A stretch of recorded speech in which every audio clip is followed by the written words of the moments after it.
students, welcome back to the PU2 Brahmastra 2.0 series, and in today's video we are going to solve the most expected questions from the chapter Electrochemistry. So if you watch this one video, I'll explain all the concepts here and then you are ready for this particular chapter. If you just watch this video, this chapter is done for you. Okay, so let's get started and understand the weightage of this chapter for our PU boards. So in our PU boards we have Electrochemistry will be carrying 13 marks. And how is this 13 marks distributed? So you will be having one marker question and 4 3-marker question. Now out of this 4 3-marker questions, 2 will be theory questions and 2 will be numerical questions. Okay, so 4 3s are 12 marks here and 1 mark here, 13 marks. Now let's talk about the next thing, that is let's have a quick revision of whatever things we have studied in this formulas. Basically this chapter has a lot of formula, so quickly let us try to recall all the formulas. So we have E of the cell is equal to E naught of the cell is equal to E naught of cathode minus E naught of anode. That's the first thing. Now Nernst equation, here it is. What is Nernst equation? So Nernst equation is equal to E of the cell is equal to E naught of the cell minus 0.059 by N log of product concentration by reactant concentration. Next we have delta G is equal to minus NF E naught of the cell and delta G is equal to minus 2.303 RT log K value. Okay, now what is E naught of the cell? E naught of the cell is equal to 0.059 by N log K. Okay, so now this K is what? K is your equilibrium constant. K is equilibrium constant. Okay, now let's see the terms, definitions and symbols of this particular chapter. So resistance is denoted by R and its unit is ohm. You can write as omega or OHM. Next we have resistivity, which is denoted as rho, and its formula is unit is ohm meter or ohm centimeter. Next we have conductance. Conductance, if you remember, it is just the inverse of R. Okay, we will see the formula in the next slide also, and it is denoted by capital G. Okay, and what is its unit? It is ohm inverse. Okay, or it is ohm inverse can be written as S or Siemens. Next we have conductivity, kappa. It is 1 by rho is written as kappa, and the value here is ohm inverse, meter inverse or S meter inverse. Similarly we have ohm inverse, centimeter inverse or S centimeter inverse. Next is cell constant, written as G star, and its formula is meter inverse or centimeter inverse. Now we have molar conductance, lambda m. Conductance of all the ions produced by 1 mole of an electrolyte in a specific volume of the solution. So here it is S meter square mole inverse or S centimeter square mole inverse. Clear? So now let's see all the formulas of Faraday's first law. Faraday's first law tells you M is equal to Z dot I dot E dot T. So what is here? M is the mass deposited at the cathode. Z is the electrochemical equivalent, which is equal to molar mass divided by N into 96500. Now what is I here? I is current, okay, and T is time. And remember, the time here should always be in the units of seconds. Now let's talk about Faraday's second law. Here you have M1 by M2 is equal to E1 by E2, where M1 is the mass deposited, M2 is the mass deposited, E1 is the equivalent weight of 1 and E2 is the equivalent weight of 2. Clear? Next we have resistance. Resistance R is equal to rho into L by A. Okay, here what we have for rho is equal to L by A, and rho can be written as resistivity.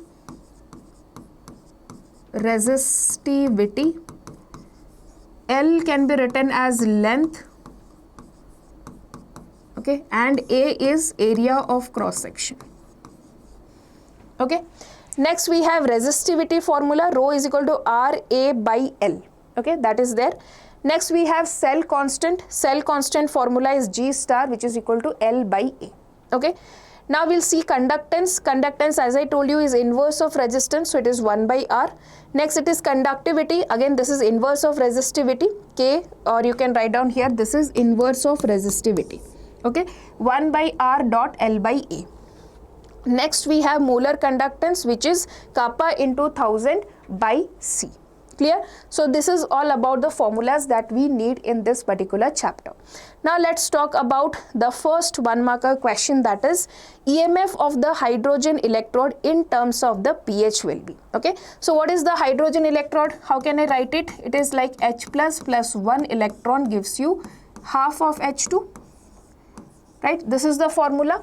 Now what I have to write? The formula for E of the electrode. So E of the electrode is equal to E naught minus 0.0, so I will not write 0.05 because you can see here it is written, the options are in the form of, okay, we'll do it later, okay. So 0.059 by N is 1 log of, okay, here H2 is there, so pressure of H2 divided by concentration of H plus, okay. This is the formula. So now what we can write? Pressure of H2, you can see 1 atm, so this one will become 1. So I have E naught value is 0 minus 0.059 by 1 log of H plus to the power of minus 1.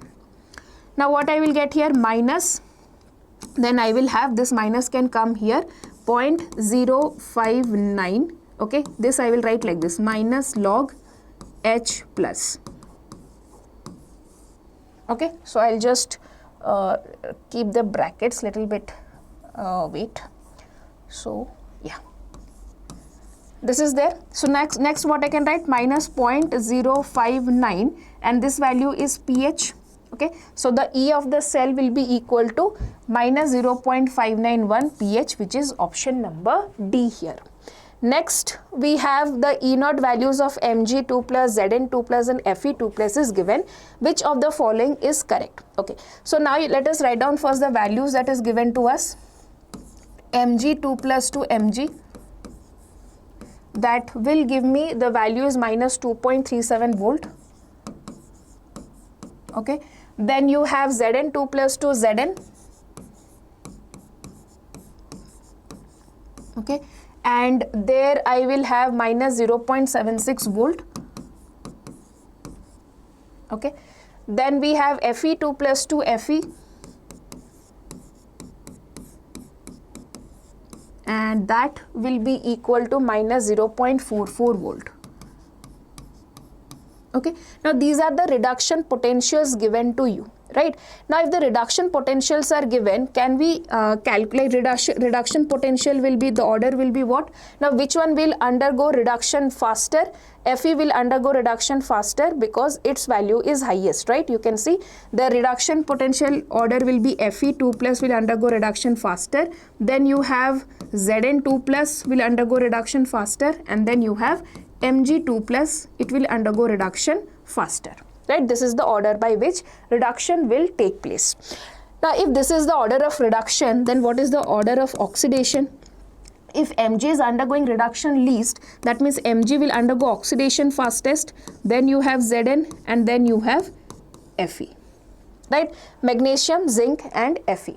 So now the question will arise, zinc will reduce Fe2 plus, zinc will reduce Fe2 plus, whether this statement is correct or not. Now see, if zinc, you say zinc reduction potential is less than Fe, that means if in a container you have Fe and zinc, okay, if you have iron and zinc, then Fe will undergo reduction, okay.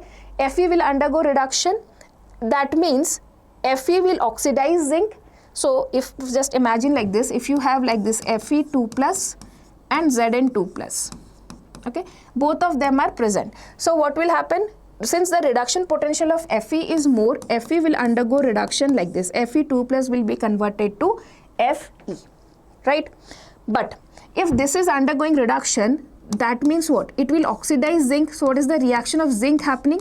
Zinc will undergo Zn2 plus. So I can say that here Fe, since it is undergoing reduction, it will oxidize zinc and zinc will reduce Fe. Okay, so zinc will reduce Fe2 plus, that is your option number A here. Next question, the standard reduction potentials at 298 Kelvin for the following half cells are given. Okay, next the strongest reducing agent is. Now if all the reduction potentials are given, the strongest reducing agent means it will See, strongest reducing agent means it will reduce others, okay, strongly, and itself it will undergo oxidation. If it is undergoing oxidation, and here we are given with the reduction potentials, the one with the least reduction potential will undergo oxidation better, right? It should have the least reduction potential. So where there will be least reduction potential, I can see minus 7 point and minus 7.6. So this is the least reduction potential, that is zinc. So zinc will undergo like oxidation better out of all them, and it will behave as a reducing agent. So that is option number A here. Next, the reaction which is taking place in nickel cadmium battery can be represented by which of the following equations? So this you have to remember the equation. So here we get cadmium hydroxide and nickel hydroxide. Okay. Next, which of the following statements is correct regarding the variation of molar conductivity with concentration? Which of the following statements is correct regarding the variations of molar conductivity with concentration? Now, what is the formula? What is molar conductivity? Molar conductivity is the conductivity of all the ions present in 1 mole of an electrolyte. Okay, and what is its formula? It is kappa into 1000 by C. Right. So what we have understood that if concentration will decrease, molar conductivity will increase. Right. Concentration decreases, then molar conductivity will increase. Now molar conductivity decreases with the decrease in concentration? No, this is opposite, right? It should increase with the decrease in concentration. Next, variation in molar conductivity of weak and strong electrolyte is same. This I will explain in detail while solving a question, but for now just let me tell you that molar conductivity will increase for both weak and strong electrolyte. Okay, but in case of weak electrolyte, the increase will be much more, whereas in strong electrolyte the increase will be less. Okay, next, molar conductivity increases with the decrease in concentration. Molar conductivity increases with the decrease in concentration. It is a correct statement. Next, when the concentration of the solution approaches 0, the molar conductivity is known as conductance. No, that molar conductance at that time is called as limiting molar conductivity.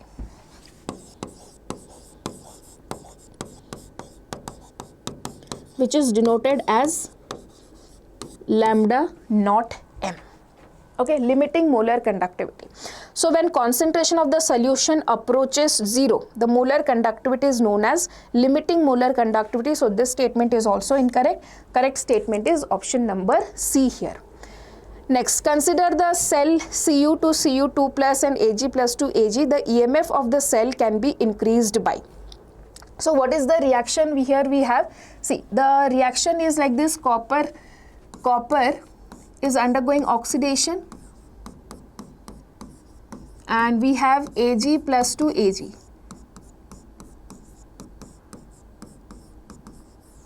Okay, and here the value of copper 2 plus is 10 to the power of minus 2 and silver is 10 to the power of minus 1. Okay, the EMF of the cell can be increased by. So what is EMF of the cell? It is E naught of the cell minus 0.059 by 2 log of Cu2 plus, okay, by, and if I just multiply this one here, it will give you Ag plus square. Right. Now if you see the value, exchanging the concentration in 2 halves. So now the first term is what is the value of E I'll get in this particular condition. So copper 2 plus concentration is 10 to the power of minus 2. So if I just write down here, see E naught, okay, minus 0.059 by 2 log of Cu2 plus concentration is 10 to the power of minus 2, okay, and Ag plus concentration is 10 to the power of minus 1, to the square is there, right? Minus 2 will get cancelled, you will get log 1, 0, this whole value will 0. So at this particular condition, the E is equal to E naught. Right. Now we have to check in which of the following things the E value will be more than this E naught value. Okay. So let us see the first option what is given. So if I do option number A here, option number A is saying that if you exchange the concentration between 2 half cells, means what will happen? See, if I exchange the concentration, so that means copper 2 plus will become 10 to the power of minus 1, okay, and silver will become 10 to the power of minus 2, right? Now if I solve this, what I will get here, E naught is equal to minus 0.059 by 2 log of, okay, minus 4, it is become 10 to the power of 3, and 3 log 10 will come E naught minus 3 into 0.059 by 2. Okay, so now see here what you are doing, from this E naught value you are subtracting certain value, okay, from this E naught value you are subtracting one big value, so that is why this value will be like if you exchange you will get less than E naught value, it will not increase, so that is why this option is wrong. Next, decreasing the concentration of the reduction half reaction by 10 times. Reduction half, where the reduction is happening, silver is happening reduction, and you are decreasing its concentration by 10, means you are making this one also divided by 10 means 0.01. So now what is the concentration here? So this is also, now see, if I do option number, yeah, one second, if I do option number B, what I have to do, this Cu2 plus concentration is 10 to the power of minus 2, and Ag plus concentration also becomes 10 to the power of minus 2, and you have to take square of that, right? So here you will get minus 4, it goes up, it will become 10 to the power of 2, then you will have 2 into 0.059 by 2 log 10, and log 10 value is 1. Now again here the value will be E naught minus something, right? So here also the value will be less than E naught. So this option is also incorrect. Next, making the concentration 1 molar for each side. If you make 1 molar each side, you will get log 1 0, and the value will be E equal to E naught. Okay, it will not be more than E naught. Now let's talk the next value, increasing the concentration to 10 times in each half cell. You are increasing the concentration to 10 times in each half cell. Okay, let's see what happens if I increase the concentration on both sides by 10. Okay. See, so copper 2 plus concentration is 0.01, and if I multiply it with 10, it will become 0.1, and here if I take, it is 1, right? So this is 10 to the power of minus 1. Now this minus 1 we can come here, so I will get plus value here, and log 10 is 1. So in this particular option you will get E is equal to E naught plus some value. That means that is more than E naught value. Okay, so here the answer will be more than E naught value, so that is why option number D is the correct answer. Okay. Next, a galvanic cell has an electrical potential of 1.1 volt. If an opposing potential of 1.1 volt is applied to the cell, what will happen to the cell and the current flowing through the cell? So what will happen to the cell and the current flowing through the cell? The reaction stops? No. If it is equal to 1.1 volt, in that case the reaction will stop. The reaction continues but current flows in the opposite direction. Yes, this is correct. The concentration of the reactants become unity and current flows from cathode to anode. No, there is nothing about happening like this. The cell does not function as a galvanic cell. So the first question, see the option you see, the first thing is asking what happens to the cell. So the cell does not function as a galvanic cell. It functions as an electrolytic cell now. And then the question is current flowing through the cell, and the current flows in such a way that the zinc is deposited on the zinc plate. Okay, so that is the correct option. See, this is also correct statement, but this is not answering to what the question has asked, so that is why option number D is the correct answer. Next, which of the following is not correct? The metallic conduction is due to the movement of electrons in the metal. That is a correct statement. Next, the electrolytic conduction is due to the movement of ions. Yes, that is also correct. The current carrying ions are not necessarily discharged at the electrodes. Yes, this is also correct. The metallic conduction increases with the increase in temperature. No, this is wrong. When you increase the temperature, the metallic conduction decreases, whereas the electrolytic conductance increases with the increase in temperature. So option number D here. Okay. Next, 9th question, mark the correct Nernst equations for the given cell. Okay, so here Fe is undergoing oxidation. So what will be the reaction? See, Fe will get converted to Fe2 plus 2 electrons. Okay, and then you have hydrogen, that is 2H plus 2 electron gives you H2. Now here if I just add them, I will get Fe plus 2H plus, okay, that gives you Fe2 plus H2. Okay, now if I write down E of the cell is equal to E naught of the cell minus 0.059 by 2 log of Fe2 plus is there, H2 is there. Here H plus square is there, so this is incorrect. This is also incorrect. Here you have Fe2 plus and H2, and in the denominator you have Fe and H plus square. So both the options are correct. That is option number C here. Next, the variation of molar conductivity of acetic acid with square root. So I have told you what is molar conductance, and the molar conductance with concentration, when concentration decreases, molar conductance increases, right? This statement is there. So you can see here that concentration is increasing, molar conductance is increasing. This option is wrong. Conductance is increasing and then decreasing. That is wrong, because it has to, when with the concentration in decrease, it has to increase. Here if you see, concentration is increasing, molar conductance is also decreasing. When concentration is decreasing, molar conductance is increasing. So this is the correct graph, that is option number C here. Okay, so now we will move to 3-marker theory questions. We'll see some important 3-marker theory questions. So the first question is from the sample question paper 1, and it tells you that the direct measurement of conductivity of ionic solutions by Wheatstone bridge is not possible. Give reasons for that and suggest a remedy to resolve it.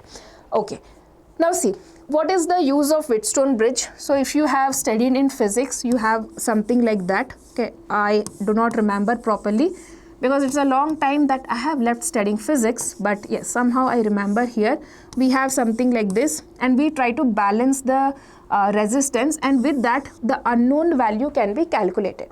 Now you imagine an electrolytes, okay, these are liquids, liquid conductor. You cannot connect them through a physical structure, okay, that is the first problem. And the second problem is when you give direct current, the composition of the electrolyte is affected. So these are the two major problems. So what is the remedy for that, or how do we solve this problem? So you can see the first one, that is direct current will change the composition of the ionic mixture due to electrolysis. Okay, and the second one, solutions cannot be connected to the bridge like other solid conductors. So what is its solution? The first thing is, instead of direct current, alternating current or AC should be used, and electrolytic solution instead of that, like you cannot directly measure an electrolytic solution, but if you take a conductivity cell and you pour that electrolyte into that, and that will help you to measure the conductivity, that through that conductivity cell you can measure the resistance of the electrolyte. Okay. Next question is, state Faraday's second law of electrolysis. Mention any two factors which determines the product of electrolysis. Okay, state Faraday's second law of electrolysis. So Faraday's second law says that the amount of different substances liberated by the same quantity of electricity passing through the electrolytic solution are proportional to their chemical equivalents. Okay, atomic mass of the metal. So here we have M1 by M2 is equal to E1 by E2.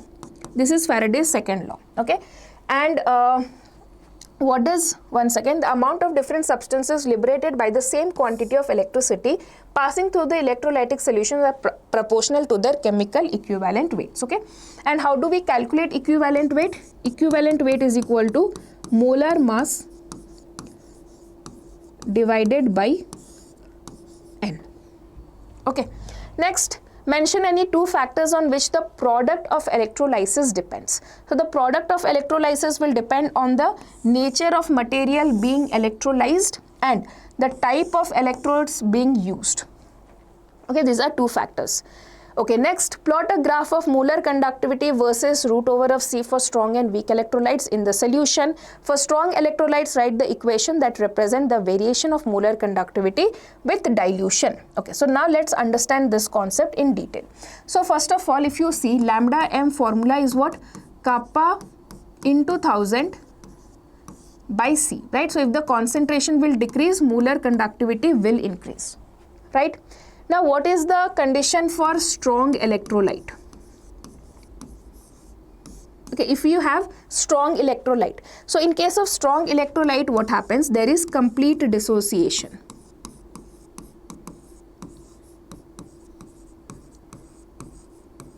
Okay, in case of strong electrolyte, there is complete dissociation, number of ions is already more. But what happens? For example, consider one electrolyte NaCl. Okay, it forms Na plus and Cl minus. Now you have Na plus ion and you have Cl minus ion. Okay, now these are very strongly attracted towards each other. They are very strongly attracted towards each other because of oppositely charged ions. Now what happens? When you add water to that, you will have Na plus and you will have Cl minus. Okay, so there is a lot of, now when the water has come in between them, these two ions have separated and now they can move faster. Okay, so molar conductivity in case of strong electrolyte increases. But what is the reason here? The reason is due to increase in mobility of the ions. Okay, now let's talk about weak electrolytes. What is the condition of weak electrolytes? So in weak electrolytes, the first thing is there is partial dissociation. Okay, that means number of ions produced is already less, but now when you dilute it, okay, when you dilute it or when you add water, what happens? The dissociation increases. Okay, and when dissociation increases, number of ions increases. Okay, dissociation increases and then number of ions increases. Clear? Okay, next thing here what we have to understand is, so in case of weak electrolyte, since the number of ions is increasing, the molar conductivity will increase to a much larger extent than in case of strong electrolytes, because in strong electrolytes already the number of ions was fixed, now only their speed increased, but here the number of ions also increased. So that is very well represented in the graph. See, for strong electrolyte, this is the graph. Means suppose, just imagine that, I'll take a different color. Yeah, see, suppose this is C1. Okay, when the concentration has decreased to this value, C2. So at C1, what is the value here? It is the molar conductivity 1 and this is the molar conductivity 2. Right? Now, if it is a weak electrolyte, in that case, what will happen? In case of weak electrolyte, this graph is like this. Here you have strong C1, the conduction is like this. At C2, the value is lambda 2. Right? So from here, from C1 to C2, here you have a different path and from here you have a different path. Okay? So that is there. You can see that in case of weak electrolyte, how much increase is there? This much increase is there. In case of strong electrolyte, this much increase is there. So that is why we are saying that when you dilute, the increase in molar conductivity in a weak electrolyte will be much more than that of a strong electrolyte. The reason being, in strong electrolyte only the mobility increases, but in weak electrolyte both mobility and the number of ions also increases. Okay, so that is the thing. You can see it in the graph like this, and here we have lambda m is equal to lambda naught m minus a root over of c. Okay, so here lambda naught m is the limiting molar conductivity.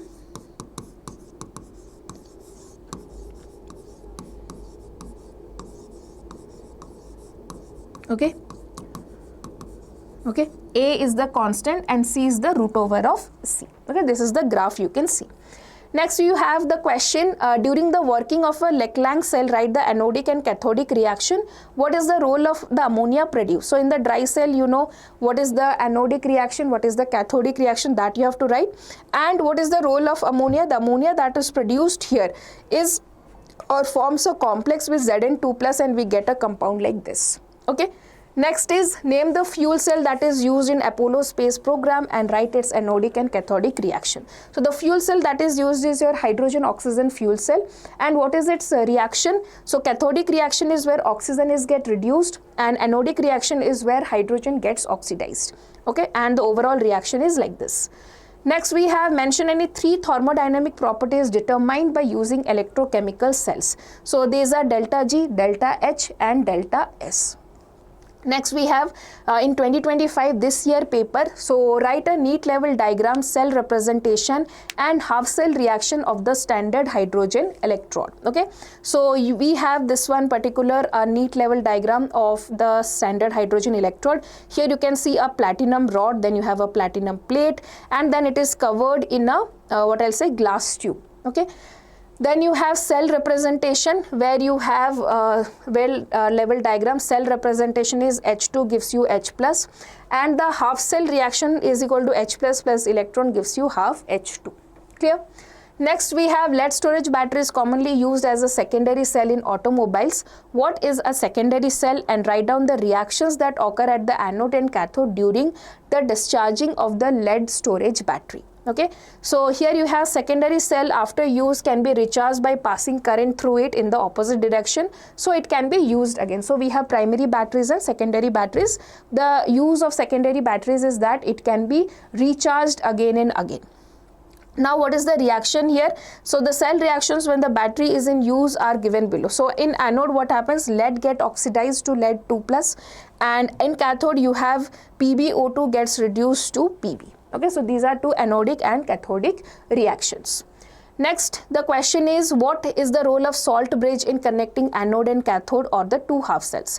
So first let me show you what is a salt bridge. So if you have seen the galvanic cell, okay, you have a rod and you have an electrolyte. Similarly here also you have a rod and you have an electrolyte. Now these 2 cells are connected through a U-shaped glass tube. Okay, now this is a U-shaped glass tube. Okay, now here the electrolyte present is your cation or anion, that is K plus N Cl minus. Okay, so what is the function? It maintains electrical neutrality on both sides. It prevents the accumulation of charges in the half cell, and it avoids liquid-liquid junction potential. Okay. Next is explain the function of Daniell cell when if applied potential is less than 1.1 volt, applied potential is equal to 1.1 volt, applied potential is more than 1.1 volt. So if it is less than, then the cell will work as a galvanic cell. If it is equal, then the current will not flow, and if it is more than 1.1 volt, in that case the cell is reversed and now it behaves as an electrolytic cell. Okay. Next, question number 3, how to determine the standard reduction potential of copper electrode using SHE. So now see, this is very simple. SHE is always used as a reference electrode. Okay, so whichever electrode potential you want to measure, just couple it with SHE, then using a potentiometer find the difference, and that will be the standard reduction potential of the electrode that you want to calculate. So how do we write this answer? The first one, standard hydrogen electrode is the reference electrode. The given copper electrode is coupled with SHE. Okay, there is a pairing. Means one side you in the galvanic cell, imagine one side is hydrogen electrode, one side is your copper electrode. The EMF of the cell formed is measured using a potentiometer. So connect it with a potentiometer. The measured EMF of the cell corresponding to the equation is giving you 0.34 volt. Okay. Now therefore SRP of Cu2 plus to Cu is 0.34 volt. So what do we have here? See.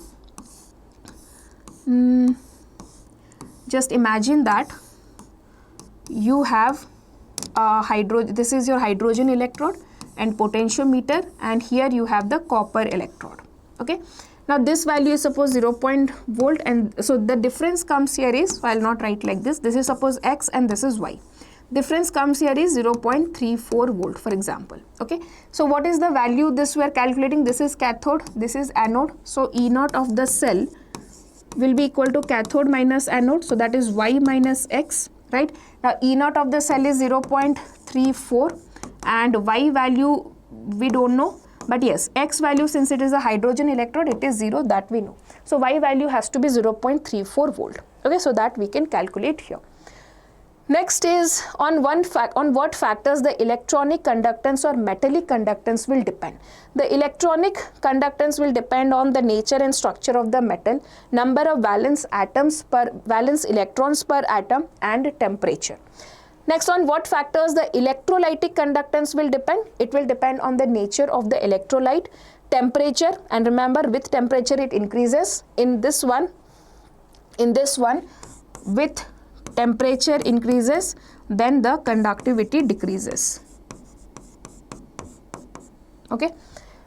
Next we have the factor nature of the solvent and its viscosity, concentration of the ions in the solution, the size of the ions and their solvation. Okay.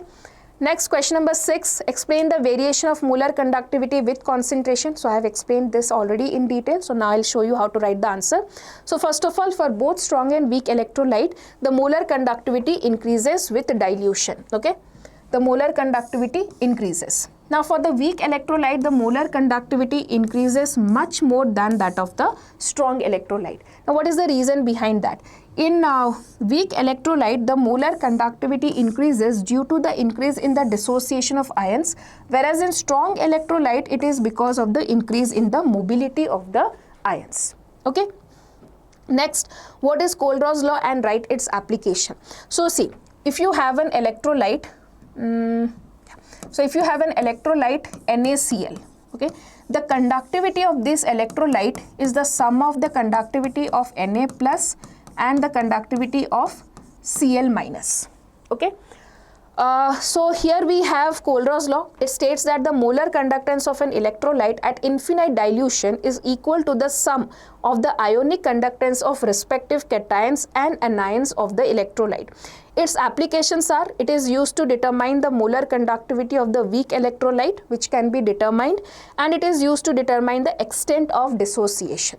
Okay, that are the two applications. So I'll tell you how we can, using Kohlrausch law, how to find the weak electrolyte molar conductivity. For that we'll do a question also. And how do we, what is the use, how it is calculated, used to calculate dissociation. So alpha is equal to lambda m by lambda naught m. Okay. So next is how much charge is required for the following reductions. Okay. So first one, if I see, okay, aluminium 3 plus 3 electrons will give you aluminium. So here we have 3 Faraday. Okay. Next charge is from copper 2 plus 2 copper. Okay, that will give me copper, and we have here 2 Faraday. Next we have MnO4 minus 2 Mn2 plus minus 2 Mn2 plus. So here we have plus 7. So I'll get plus 5 electrons, and that will be equal to 5 Faraday. Okay. Next, question number 9, give reason. Zinc displaces copper from copper sulfate solution. So that is because zinc is, so if you see the order of the, you have zinc, okay, then you have hydrogen, you have then, let me tell, then we have Fe, and then we have copper. Okay, this is the order of the, one second. Yeah, this is actually the order of the reactivity series. Okay, so we have copper and then we have iron. Okay. One second. Yeah.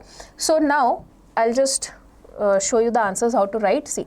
So since zinc is more reactive than copper, it can displace the copper. So zinc has a greater tendency to lose electrons. Next, zinc is above hydrogen, so it can displace hydrogen, but copper is below hydrogen, so it cannot displace hydrogen. The third one, iron is more reactive than copper, so therefore iron can displace copper, and copper is less reactive than iron, so it cannot displace Fe from FeSO4. Clear? Next we'll do corrosion is an electrochemical phenomenon. How do we express that, or how do we solve this problem? So corrosion basically is, see, if I tell you, corrosion of iron involves the oxidation in the presence of water, okay, and an air, and in different part of the metal can act as an anode and a cathode. So what is that happening, or how does that happens? So now see, you can see this reaction here, Fe is there, it undergoes oxidation, 2 electrons are released and here Fe2 plus is produced. Now these 2 electrons move along the metal and there it reacts with O2 and reduces O2, and then water is produced here, and then this Fe2 plus are further oxidized to Fe3 plus and reacts with water to get hydrated or oxides of Fe. Okay, so that is what we need to understand here. So first of all, iron is oxidized, the reaction you can see 2 Fe gives 2 Fe2 plus 4 electrons. Then you have cathodic reaction where O2 is there plus 4H plus 4 electrons gives you water. Okay, so these are two reactions. This is oxidation, this is reduction reaction. Next, overall reaction is when you add both of them you will get the overall reaction. Now what is the formation of rust? So when Fe2 plus ions are further oxidized by atmospheric oxygen to Fe3 plus, now Fe3 plus combines with water to form hydrated ferric oxides, and this is known as Fe2O3.X H2O, known as rust. Okay. Next, give the products obtained at each electrode respectively when molten NaCl, aqueous NaCl and acidulated H2O undergoes electrolysis. Molten NaCl you will get Na at cathode, Cl2 at anode. Aqueous NaCl you will get H2 at cathode and Cl2 at anode, and acidulated water you will get H2 at cathode and O2 at anode. Okay. Next, let's solve some numerical questions. So the first question is from sample question paper again. The molar conductivity of 0.025 mole liter inverse methanoic acid is 46.1 s centimeter square mole inverse. Calculates its degree of dissociation given lambda of H plus and HCOO minus is given. Okay. So first of all, if I calculate the molar conductivity, the normal molar conductivity, okay. 1 second, yes. So if I have the molar conductivity value, that is equal to 46.1 s centimeter square mole inverse. And what is lambda naught m value? Lambda naught m value is equal to H plus and HCOO minus. So you have 349.6 plus 54.6. Okay. That is equal to 6 plus 6, 12, 9 plus 1, 10 plus 4, 14, and we have 0, here we have 404.2. Yes. So now alpha value here will be how much? So we have to calculate what? We have to calculate the degree of dissociation. So that is 46.1 divided by 404.2. And this value will be equal to how much? 0.114. Okay. Next question number, the electrolytic cells A and B containing the solution of AgNO3 and CuSO4 respectively are connected in series. A steady current of 1.5 ampere was passed through them until 1.45 gram of silver is deposited at the cathode of the cell. How long did the current flow? And what mass of copper was deposited? Okay, so now how long did the current flow? So we have this formula, M is equal to Z into I into T, right? So what is T value here? Okay, so let us just substitute here and calculate directly. So what is the mass of silver deposited? We have 1.45 grams. Okay, then what is the molar mass of silver? 108. And if when silver gets deposited, the reaction is like this. Okay, so here we have 1 into 96500. Current here is how much? 1.5 ampere, and you have to calculate the time. So if I solve all this, I'll get the value of time which is equal to 864.5 seconds.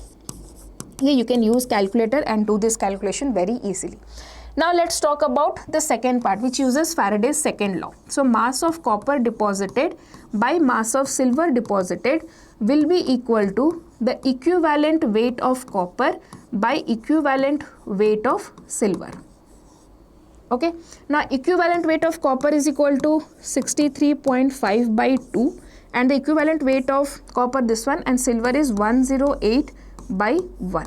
Okay, mass of copper deposited is already like it's a different thing, and mass of silver is 1.45. You have to just solve this. Why I have taken 2 for copper? Because copper 2 plus will gain 2 electrons to give you copper, right? So we'll get 0.426 gram of copper. Next, the electrical resistance of a column of diameter 1 centimeter and length 50 centimeter is this much. Calculate its resistivity, conductivity and molar conductivity. Now if you have The first one, that is resistivity. So we have formula R is equal to rho into L by A. Resistivity is equal to R into A by L. So what is the value of resistance here? We have 5.55 into 10 to the power of 3 ohm. Area is how much? Area is area formula is pi r square, right? So 3.14 into R value is 0.5 into 0.5. Then A value, L value is how much? 50 centimeter. Okay, now if you solve this, you will get the value of resistivity, right? We will get that. Next is to calculate conductivity. What is conductivity here? Kappa is equal to 1 by rho, that is equal to 1 by this value. Whatever you calculate here, that is 1 by this value, that will be your conductivity. Then how to calculate molar conductivity? Molar conductivity will be equal to kappa into 1000, okay, by C. C value is 0.05. Okay, so we have already calculated kappa value, and then we will solve this to calculate molar conductivity value, and here you will get the answers. The answers here are in meter, but you can calculate it in centimeter also. Okay, next question, calculate the Gibbs free energy and the equilibrium constant for the cell reaction. Okay, so first of all, let's calculate the Gibbs free energy. So for that we have delta G is equal to minus NF E naught of the cell. So what is E naught value here? E naught of cathode minus anode, right? So iron is the cathode, iodine is the anode. So here cathode is 0.77 volt minus 0.54 volt. Okay, we will have 0.23 volt here, E naught value. Next, what I want to calculate is what? Fe plus 3, 2 plus 2, it is 1, I minus 2, I2, it is 2. So I have delta G is equal to minus NF. Okay, E naught is 0.23. You will get the value of delta G. Now next question is to calculate the value of K. Okay, so here we have E naught of the cell is equal to 0.059 by N log of K. Okay, now here N value is 2 already, we have seen. So N value I will substitute here 2. Okay, E naught value we have calculated 0.23. Okay, now if I just assume that this is 0.06, and if I then calculate this 0.03, so I'll get 0.03 is equal to log of K. Okay, so here you will get 7.66 is equal to log of K, right? So what is K value here? It is 10 to the power of 7.66, which can be written as 10 to the power of 7 into 10 to the power of 66. Now 0.6 is some 4.5 something you will get. You can take it from anti-log table, that is equal to K value. Okay, so we have got both, and here this value will come as minus 44.3 kilojoule per mole. Okay. Next question, calculate the limiting molar conductivity of Cl minus by using the data. Infinity molar conductivity of CaCl2 is given. Okay, so lambda of CaCl2 is equal to Ca2 plus 2 times of Cl minus. So CaCl2 value is how much? 271.6. Calcium 2 plus is 119 plus 2 times of Cl minus. Now I can just solve this to get the value of Cl minus as 76.3. The unit is wrong here, so I'll just write here Cl minus is 76.3 s centimeter square mole inverse. Okay. Next, we have the standard potential of Daniell cell is 1.1 volt. Calculate the standard Gibbs free energy for the reaction. Standard Gibbs free energy. Delta G is equal to minus NF E naught of the cell, which is equal to minus N value is generally 2 here, and you have 96500, and E naught of the cell is 1.1. Now if you solve this, you will get how much? Minus 1212.3 kilojoule per mole. Now I'll talk about the next one. The conductivity of 0.001028 acetic acid is this much. Calculate its dissociation constant if molar conductivity of acetic acid is this much. Okay, so we have dissociation constant, right? That is equal to lambda m by lambda naught m, right? So first of all, lambda naught m value is already given. I need this lambda m value. How to calculate lambda m value? That formula is equal to kappa into 1000 by C. Kappa value is how much? 4.95 into 10 to the power of minus 5 by 10 to the power of 3 into 1.08 into 1.028 into 10 to the power of 3 minus 3. Right, so if I solve this, the molar conductivity you will get here will be equal to plus 3. So this one you will get something around 48. Okay, you can just use the calculator and find this value. Now once you solve this, you will get 48.15. Okay, now let's calculate the alpha value. So we have 48.15 divided by 390.5. Okay, so this value will be equal to 0.123. We got the value of alpha. Now the next question is to calculate Ka, and its formula is C alpha square. What is the value of C here? C is, again we have this 1.028 into 10 to the power of minus 3. Okay, and alpha square is 0.123 square. Okay, so that value will be 1.56 into 10 to the power of minus 5. Clear? Next, so students, these were some of the important numericals that we have solved and the theory questions. So if you watch this video, all the important questions will be covered and you will not be expecting any extra questions. If you revise these questions again and again, this chapter is done for your PU2. Thank you for watching and all the best for your upcoming exams.